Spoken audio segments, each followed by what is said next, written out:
Shalom Bapak Ibu Saudara yang dikasihi oleh Tuhan, puji Tuhan. Hari ini kita berjumpa kembali dalam program Renungan Keluarga Kristen. Bapak Ibu Saudara, hanya sungguh karena kasih setia Tuhan. Sungguh hanya karena kebaikan Allah. Hari ini kita diizinkan Tuhan menikmati hari baru. Mari kita bersama menaikkan syukur kita. Mari kita beri pujian baginya dan menyiapkan diri untuk mendengarkan firman-Nya.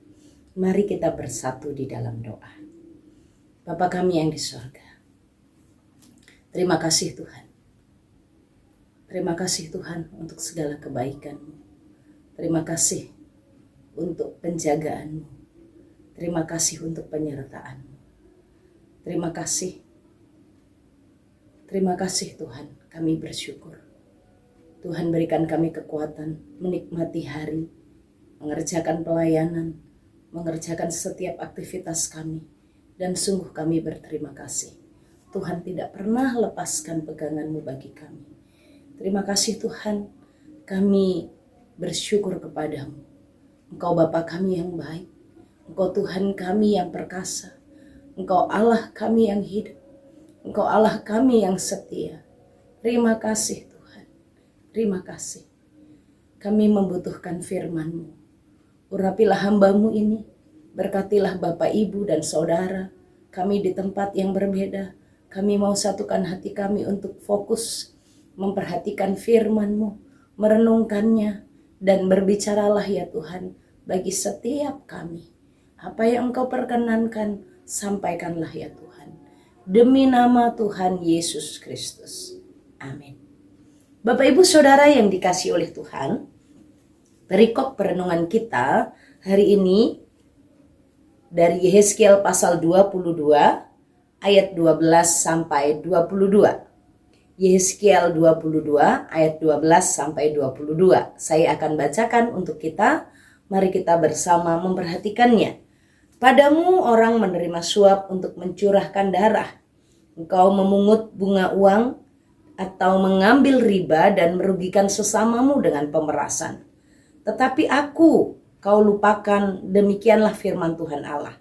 Sungguh aku bertepuk tangan mengenai keuntunganmu yang haram, yang kau dapati, dan mengenai darah yang dicurahkan di tengah-tengahmu. Apakah hatimu tetap teguh, dan tanganmu merasa kuat pada masa aku bertindak terhadap engkau?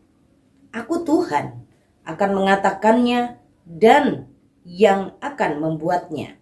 Aku akan menyerahkan engkau di antara bangsa-bangsa dan menghamburkan engkau ke semua negeri, dan aku akan mengikis kenajisanmu daripadamu. Maka engkau akan dinajiskan di hadapan bangsa-bangsa karena kesalahanmu sendiri, dan engkau akan mengetahui bahwa akulah Tuhan.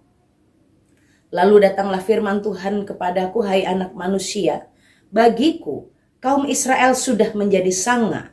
Mereka semuanya adalah ibarat tembaga, timah putih, besi, dan timah hitam di dalam peleburan. Mereka seperti sanga perak. Sebab itu beginilah firman Tuhan Allah, oleh karena kamu semuanya menjadi sanga, maka sungguh aku akan mengumpulkan kamu di tengah-tengah Yerusalem. Seperti orang mengumpulkan perak, tembaga, besi, timah hitam, dan timah putih di dalam peleburan, dan mengembus api di bawahnya untuk meleburnya. Demikianlah aku akan mengumpulkan kamu dalam murkaku dan amarahku, dan menaruh kamu di dalamnya dan melebur kamu. Aku akan mengumpulkan kamu dan menyemburkan api kemurkaanku kepadamu sehingga kamu dilebur di dalamnya. Seperti perak dilebur dalam peleburan, begitulah kamu dilebur di dalamnya, dan kamu akan mengetahui bahwa akulah Tuhan yang mencurahkan amarahku atasmu. Bapak, Ibu, Saudara yang dikasihi oleh Tuhan, berikut perenungan kita hari ini beberapa hal menggunakan metafora atau peribahasa. Kita akan bersama belajar bagaimana dalam bagian firman yang Allah sampaikan melalui Nabi Yehezkiel tentang umatnya. Yang pertama kita belajar bagaimana umat itu hidup dan mereka akhirnya sampai ke dalam murka Allah. Tuhan sudah menjelaskan bagaimana mereka akhirnya akan menikmati penghukuman Tuhan. Mereka akan diserakkan, mereka akan dihamburkan ke semua negeri. Tuhan akan mengikis kenajisan mereka. Mereka yang najis itu di hadapan bangsa-bangsa hanya karena kesalahan mereka sendiri. Bapak Ibu Saudara yang dikasihi oleh Tuhan, ada sebuah perjalanan sebenarnya ya.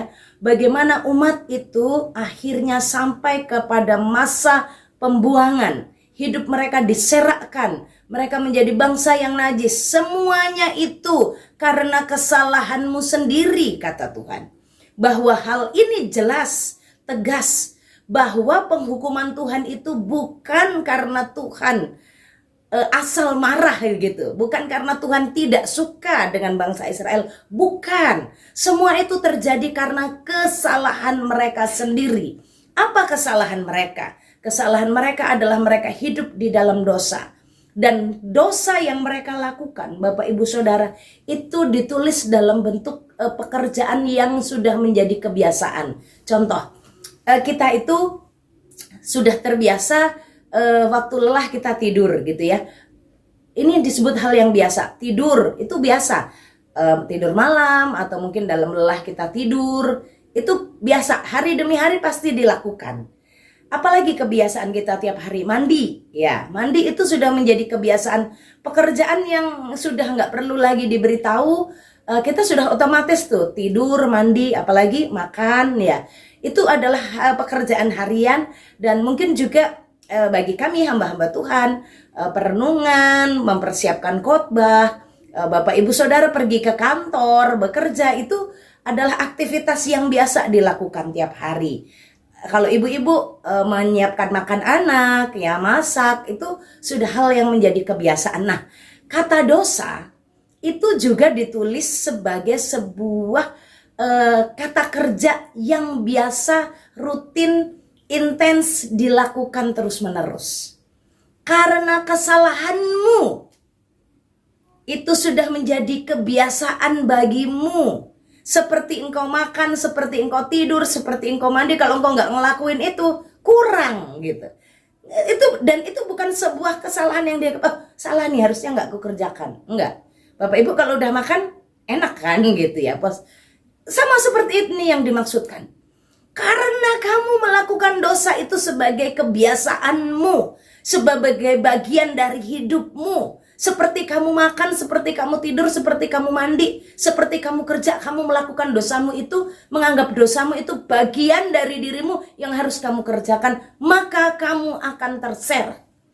Maka murka Allah itu akan datang. Bapak Ibu, siapa nih di antara kita? Diam-diam saja, cukup dalam hati kita. Kita melakukan dosa, dan dosa itu sudah menjadi bagian yang mendarah daging dalam hidup kita, bagian dari aktivitas kita. Sudah otomatis bohong.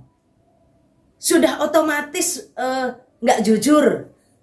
Sudah otomatis menipu. Ya, supaya aman. Supaya baik-baik saja. Sudah otomatis melakukan perzinahan. Sudah otomatis. Anak-anak muda, engkau penyimpangan seksual, engkau pacaran tidak kudus, engkau hidup bergaul bebas. Itu sudah biasa. Itu sudah bagian dari hidupmu, melekat dalam dirimu. Dan kalau engkau melakukannya, engkau tidak merasa lagi bersalah. Engkau tidak merasa lagi gemetar dalam hatimu. Engkau merasa nyaman-nyaman aja lakukan dosamu. Hati-hati. Kalau terjadi hukuman Tuhan, bukan karena Tuhan tidak suka dengan kita. Bukan Tuhan pilih kasih, tidak. Tapi karena kesalahan kita sendiri. Yang pertama kita belajar. Kesalahan ini dimulai dari waktu kamu melupakan Tuhan. Tetapi aku kau lupakan. Saat manusia mulai melupakan Tuhan, tidak menghargai Tuhan. Melupakan itu bukan berarti Tuhan tidak hadir. Tuhan hadir, Tuhan ada. Tapi Tuhan tidak dianggap. Ya, sama seperti anak-anak melupakan orang tua. Bukan orang tuanya nggak ada, orang tuanya masih hidup, tapi dianggap aja nggak ada. Maka hidupnya menikmati diri sendiri. Hidupnya menikmati kesenangannya sendiri. Begitu, dimulai dari hati yang melupakan Tuhan. Dimulai dari hati yang menganggap Tuhan tidak ada. Dimulai dari hati yang menganggap aduh Tuhan itu jauh, Tuhan itu nggak peduli, apa urusannya Tuhan dengan hidupku, dengan dosaku, nggak ada. Dimulai dari sikap itu. Waktu mulai melupakan Tuhan, maka manusia itu mulai melakukan dosa. Ya, dimulai dari berselingkuh tipis-tipis ya, lalu mulai pergi keluar kota, lalu berlanjut sampai bertahun-tahun dan menganggap itu sudah bagian dari hidupnya. Bapak Ibu Saudara yang dikasihi oleh Tuhan, hal inilah yang membuat Tuhan murka terhadap mereka, menyerahkan mereka. Dosa dijadikan sebuah kebiasaan. Dosa menjadi bagian dalam hidupnya. Dan itu terjadi saat manusia mulai melupakan Tuhan. Hati-hati, jaga hati dengan kita terus tahu, terus sadar bahwa Tuhan ada di sini bersamaku. Tuhan memperhatikanku. Tuhan melihatku, Tuhan memperhatikan semua yang kulakukan, memperhatikan semua yang kuucapkan, bahkan Tuhan tahu apa yang sedang ku ketik nih, apa yang sedang ku buat status nih. Tuhan mengerti aku sedang send apa nih, tentang message ini apa nih, semuanya Tuhan tahu. Bapak Ibu Saudara, waktu saudara main game, waktu saudara nonton handphone, apa yang saudara lihat semuanya Tuhan lihat. Pada waktu kita ngerti Tuhan memperhatikan aku, betapa sedihnya ya. Tuhan lihat kita menikmati dosa dari gadget kita. Tuhan melihat kita menikmati dosa dengan ketidakbenaran, ketidakkekudusan. Tuhan melihat betapa sedihnya. Waktu dalam pelayanan kita hanya mencari karir rohani, karir religius kita, tapi kita tidak peduli dengan Tuhan. Tuhan tahu hati kita murni atau tidak. Maka Tuhan katakan, kamu sudah menjadi seperti sanga. Sanga itu kotoran. Pada waktu orang melebur perak ini adalah bahan yang murni juga, maka level tertinggi kan emas. Ini perak, sanganya perak. Bagaimana waktu itu masih tercampur, ditaruh di tungku perapian dan akan terpisah nantinya, perak dan terus yang kotor itu terus naik sampai di bagian paling atas. Sisa kotorannya itu campuran tanah, itu semuanya ada di bagian atas, dan inilah adalah sanga perak. Sanga perak ini yang akan diambil oleh pelebur dan dibuang karena dia hanya sebuah kotoran. Tuhan gambarkan Israel itu seperti sanga perak. Hatinya bukan perak murni lagi. Hatinya sudah menjadi seperti tembaga, sudah seperti besi. Ini campuran tanah, timah hitam, timah putih, dan sudah tidak murni lagi. Maka sanga itu ada di bagian yang paling atas dan itu akan terbuang. Bapak Ibu Saudara, Tuhan melihat kemurnian hati tiap umatnya. Dan kemurnian itu diuji dalam dapur peleburan. Pergumulan, kesulitan di tengah-tengah kehidupan kita, keluarga kita, sebenarnya itu juga proses Tuhan untuk kita bersama-sama hidup dalam hati yang murni. Hidup bukan hanya dalam aktivitas religius, tapi Tuhan mau hati kita juga hidup dalam kasih akan Allah. Tuhan menyebut Israel tidak lagi perak murni, tapi sudah menjadi sanga yang akan dibuang. Mereka beribadah tapi hatinya menyembah berhala. Mereka melayani ada di bait Allah, tapi hati mereka curang, hati mereka tidak jujur. Hati mereka hanya mencari keuntungan. Mereka hidup dalam ketidakadilan. Mereka hidup dalam kebohongan. Tidak mengasihi satu dengan yang lain. Bahkan dengan pasangannya. Bahkan dengan orang tuanya. Tidak ada lagi takut akan Tuhan. Dan Tuhan katakan sekarang mereka bukan perak murni lagi. Tapi mereka sanga yang akan dibuang. Bapak Ibu Saudara.